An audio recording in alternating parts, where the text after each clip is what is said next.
Wa innama kamalani angin pestine ndorong ing ingsun, gelemaken ing ingsun, memberi spirit maring ingsun atau ya wis lek bahasane wong Jawa bahasa Indonesia mendorong saya, dorongan saya, faktor yang mendasari saya untuk menjadikan kitab ini pada 4 asas. Ala taksisil kitab ngatasin dasari di kitab ala arbaati ini ngatasi 4/4. Yaitu siji dibagi 4. Apa sing hamalani amroni perkara loro.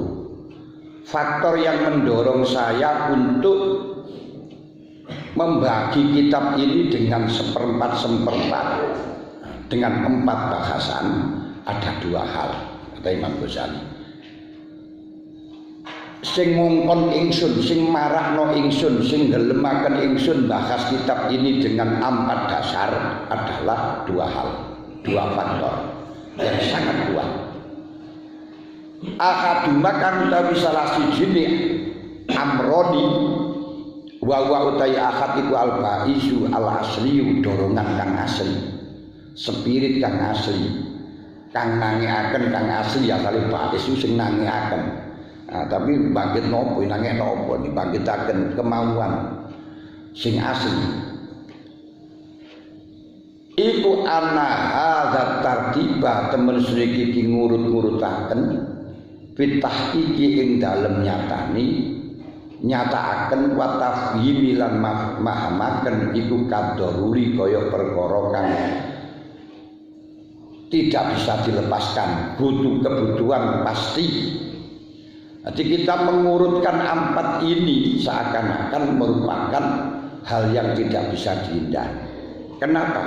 Pertama, seseorang itu diturunkan oleh Allah, akibatnya hanya ibadah. Wa ma khalaqtul jinna wal insa illa liya'budun.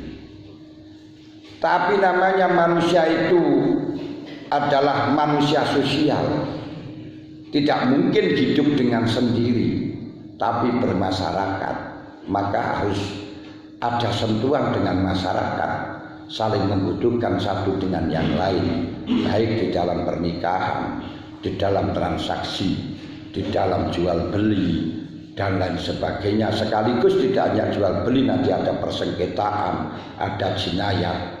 Maka perlu dirumuskan dengan sifat, dengan kitab muamalah. Kenapa kok di sini muamalah?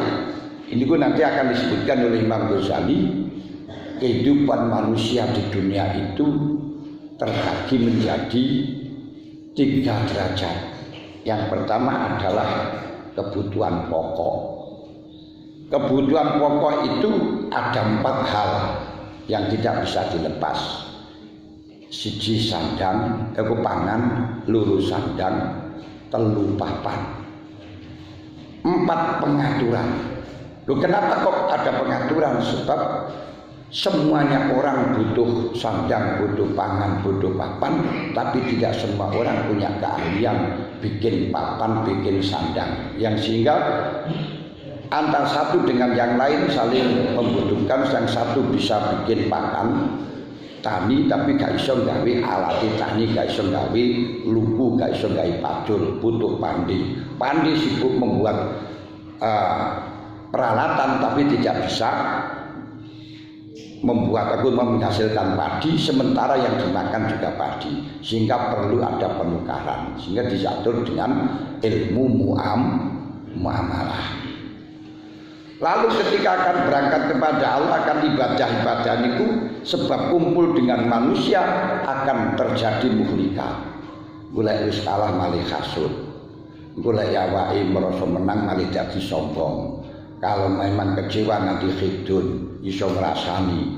Terus biar diterima oleh orang lain, bisa mendapatkan sesuatu, harus pencitraan. Bahasa ini riya. Kalau di dalam bahasa wong saniki jenenge pencitraan. Nah, maka akan disebutkan dengan muhlikat, perkara-perkara yang merusakkan keimanan seseorang disebabkan kumpul dengan orang. Lalu ketika sudah mengikat perlu ada penyelamatan. Bagaimana untuk menyelamatkan kita dari kerusakan iman? Maka disebutkan yang terakhir adalah munjian. Ini yang dimaksudkan bahwa tartib tahqiq tafhim ini adalah merupakan hal yang sangat dibutuhkan, tidak bisa lepas. Kenapa? Li'anal ilma qradmusune ilmu alladzi kang bihi kang tetep kelan alladzi ya tawajjahu madhep sapa wong ilal akhirat iku yang qasimu dadi kebagi apa alladzi ila ilmil muamalah wa ila ilmil mukasabah. Ditartibkan semacam itu dikarenakan ilmu yang digunakan sarana untuk menuju akhirat ini untuk ibadah wa ma khalaqtul jinna wal insa illa liya'budun.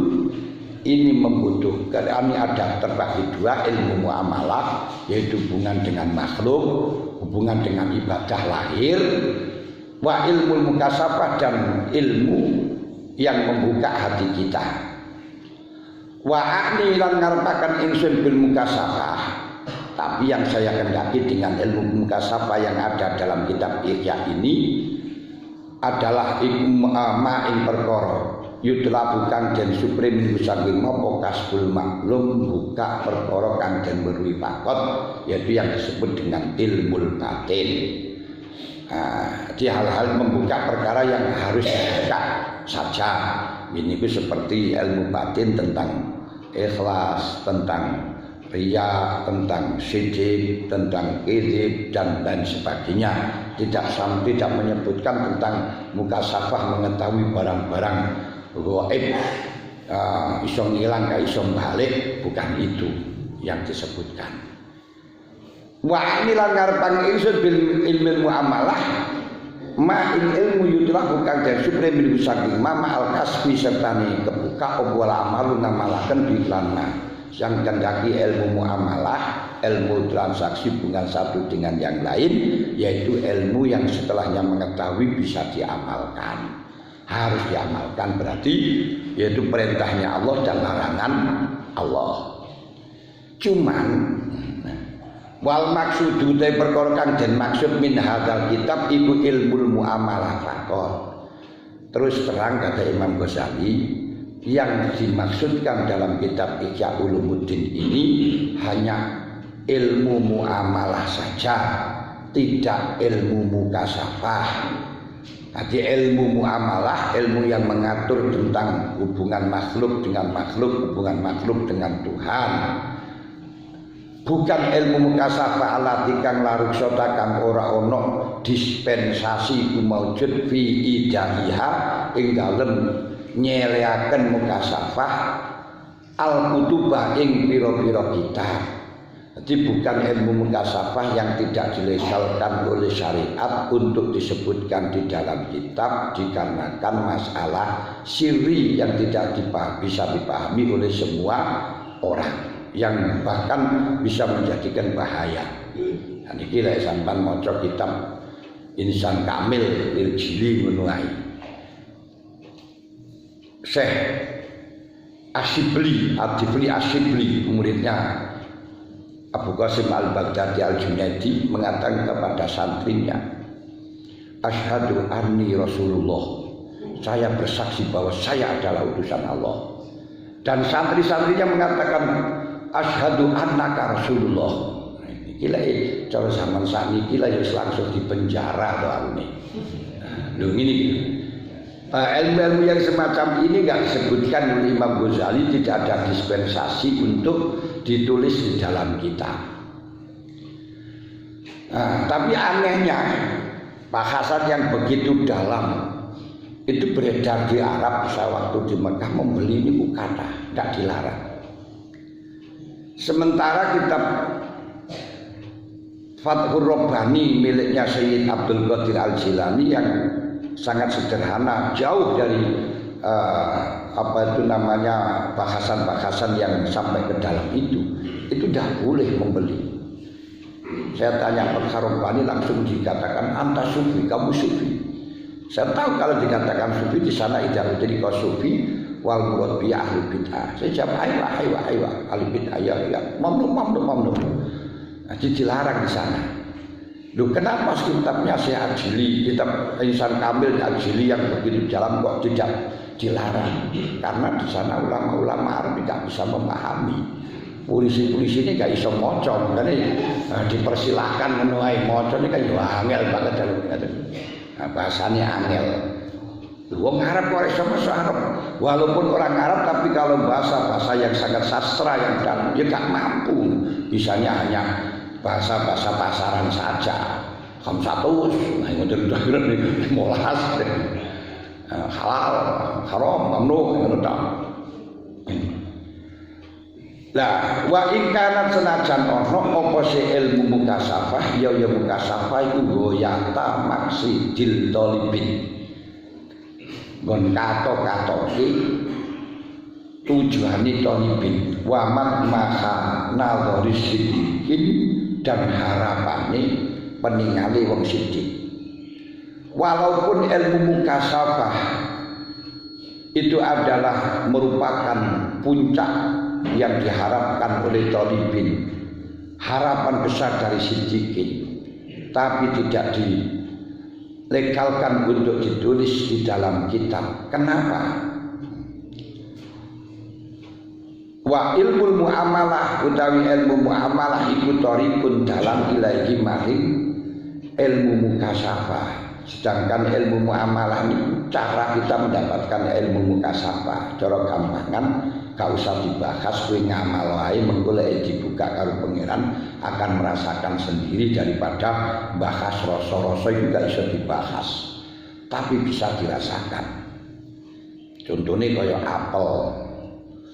Apel itu bagaimana rasanya? Gak bisa diungkapkan, gak bisa ditulis. Tapi sudahlah kamu makan saja dengan cara-cara yang baik, akan mendapatkan rasa apel yang sesuai dengan aslinya. Asalkan betul-betul bisa membedakan antara apel dengan delima. Yang repot itu ketika mengaji dalam ilmu muamalah tidak bisa membedakan antara apel dan delima. Kemudian yang dimakan delima perasaannya apel, sehingga mengatakan rasa apel adalah kecut. Nah, ketika orang ini sudah berpedoman rasa apel niku kecut, diingatkan oleh kitab, diingatkan oleh kiai siapapun, sulit untuk menerima. Alasannya kamu hanya tahu kulitnya saja, saya sudah merasakannya, itu semacam itu.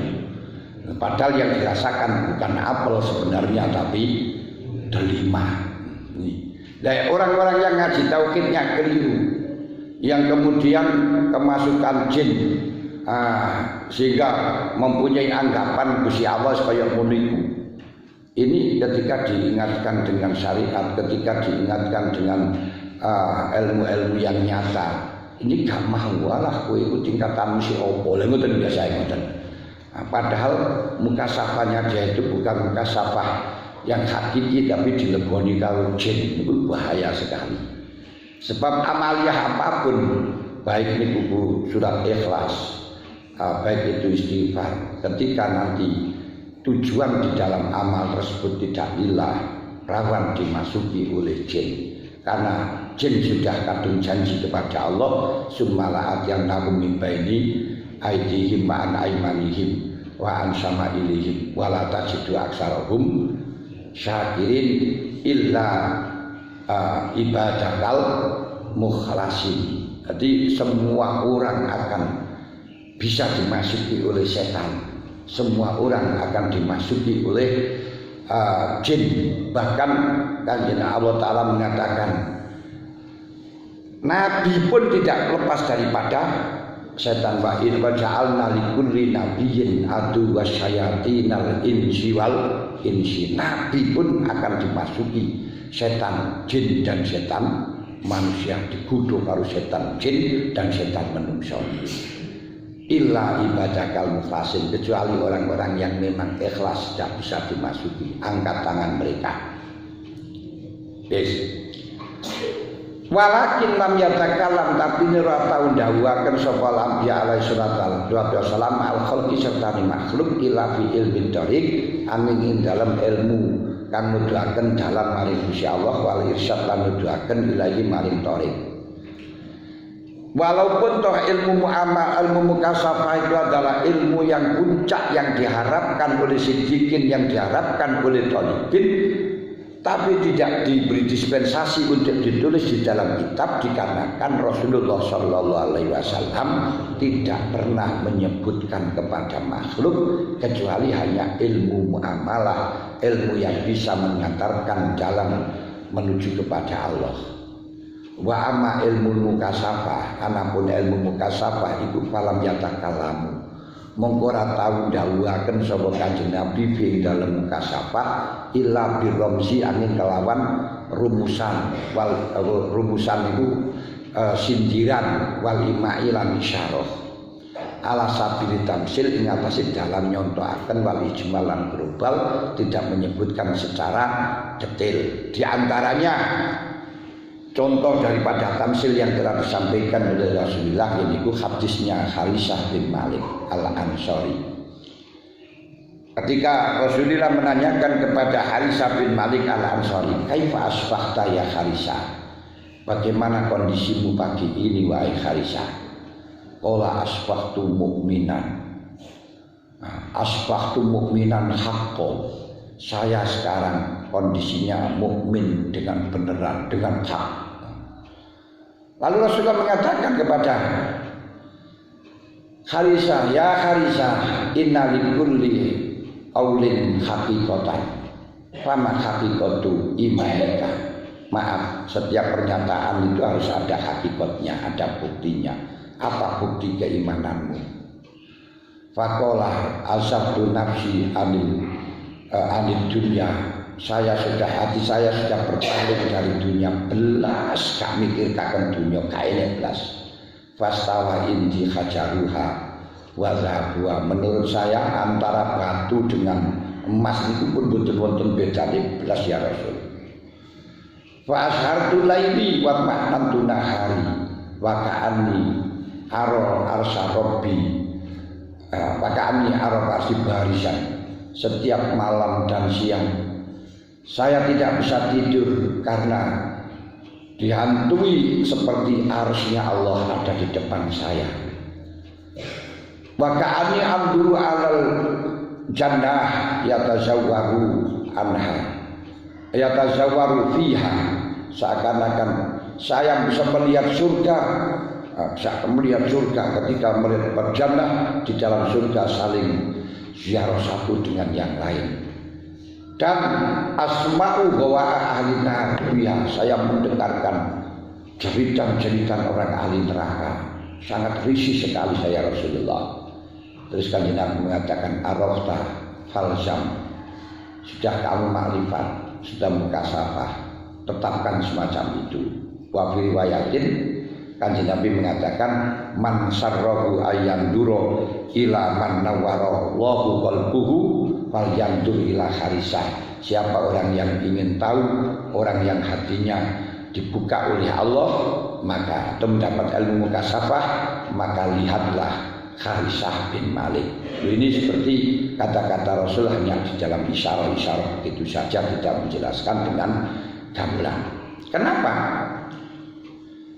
Ilman krono ngerti minhum saking ilman mengerti minhum saking ambiya bikusuri afhamil khalqi, kalawan cetheke kepahamane makhluk anil ihtimali saking nanggung. Krono para ambiya itu ngerti kalau para makhluk-makhluk itu tidak mampu untuk memahami ilmu mukasafah semacam itu.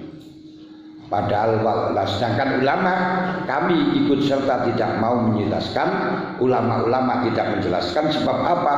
Wal ulama ulama itu warasatul anbiya, jadi pewaris nabi. Kenapa pewaris nabi tidak para warasatul rusul?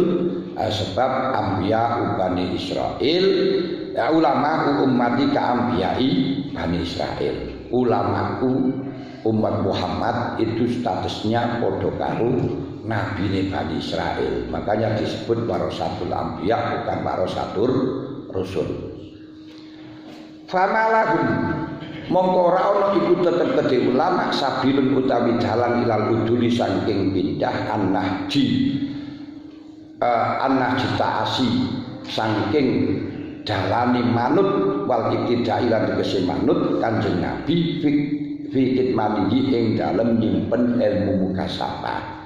Karena itu bagi ulama tidak ada jalan lain, harus mengikuti Rasul di dalam merahasiakan ilmu mukasabah.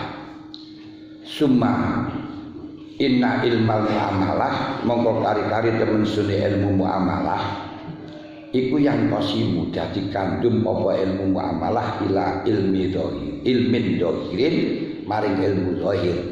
Ilmu muamalah, hubungan antar makhluk dengan makhluk, antar hubungan makhluk dengan Allah, ini masih ada bahasan dua. Ada ilmu dohir, ani al ilmu bi amal jawareh, ilmu yang diimplementasikan dengan amal-amal jawareh. Wa ila ilmi batin, wa ila ilmin batinin dan maring ilmu batin. Akni al ilma bi amalil qulub, ini ku ngaweruhi kelawan amaliyai ati. Wal jari lan kang lumaku alal jawareh, awal jari titik wal jari utai perkara kang lumaku alal jawareh iku imma ibadatun ana kalane ibadah au adatun utawa kebiasaan. Apa yang dilakukan anggota niku ana kalane rupa ibadah, seperti kita sholat, kita mengaji dan lain sebagainya. Ada kalanya cuma adat, seperti rabi. Wong rabi itu bukan kebutuhan orang Islam toh, tapi semua makhluk, semua manusia baik muslim dan selain muslim butuh nikah. Mulane cara Imam Syafi'i niku duduk ibadah tapi adat, kebiasaan yang dilakukan oleh manusia. Bahkan binatang pun juga butuh nikah. Cuma tidak usah nikah, cuma kawinnya saja.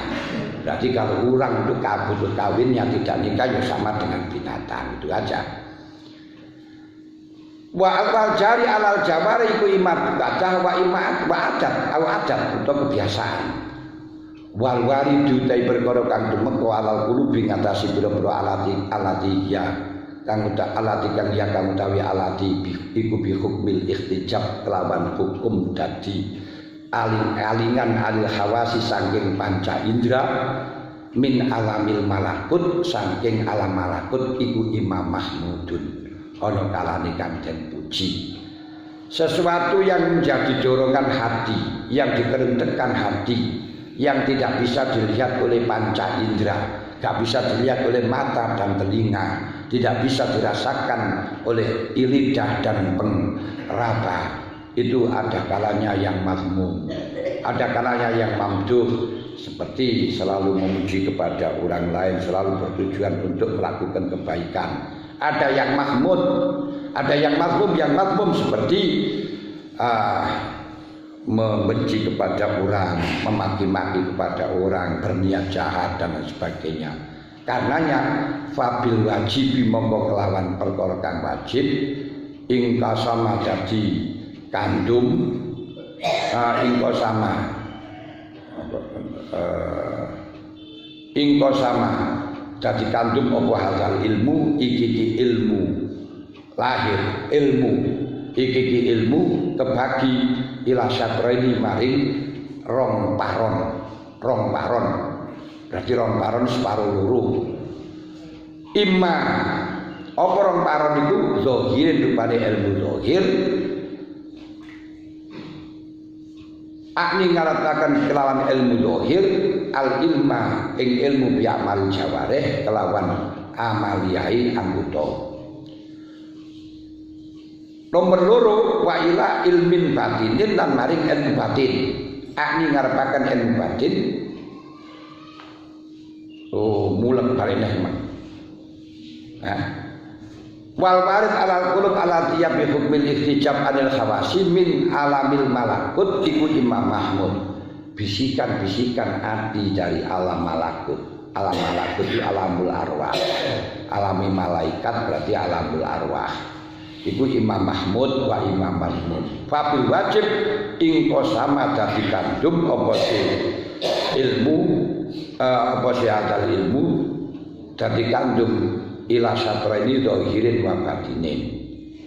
Wa syatru dhahir utawi separuh kang zahir al muta'alliqu kang gumantungan bil jawareh iku tangkosimu dadi kandung ila ibadatin wa adatin lan maring adat wa syatru al batin utawi separuh kang batin al muta'alliq bi aqwalil qalbi kang hubungan kelawan tingkai hati wa ikhtilaf wa akhlaqi nufusi lan akhlaqi pira-pira nafsu iku ingko sama dadi kandung apa si satul batin ila mazmumin maring kang mazmum kang den padha wal mahmudin tingkayati akhlaki nafsu niku ana sing nafsu mutmainnah enek nafsu lawamah enek nafsu al ammar bisu gampangan ana sing mazmum ana sing mahmud fakulul majmu'i utawi sakabehane kumpulan iku arba'atul aqsam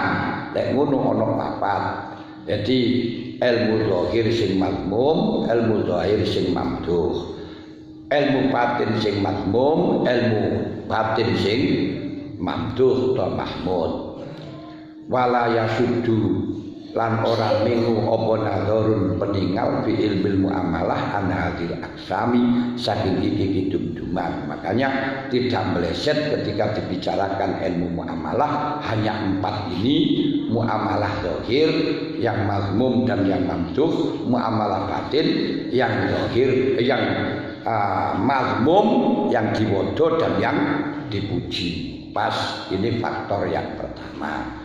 Kenapa Imam Ghazali mendasari kitab ini dengan 4 dasar, yaitu ilmu ibadah, ilmu adat, muhlikat dan munjiat. Faktor pertama seperti yang disebutkan itu sebab itu merupakan kebutuhan manusia yang tidak bisa dilepas. Nah, dari sini makin diteruskan faktor yang kedua, ini pertemuan maneh. Nah, tinggal 1 kali lagi tentang muqaddimah. Ini kisah muqaddimah ini dereng bahasan belas. Muqaddimah itu wow banget. Dan insya Allah muqaddimahnya itu 1 kali pertemuan lagi. Muqaddimah itu durung bahasan kiai. 1 pertemuan kali lagi insya Allah pun selesai lek cepat ini selesai pun saking iki lek wonten sing ditandhetaken monggo lek wonten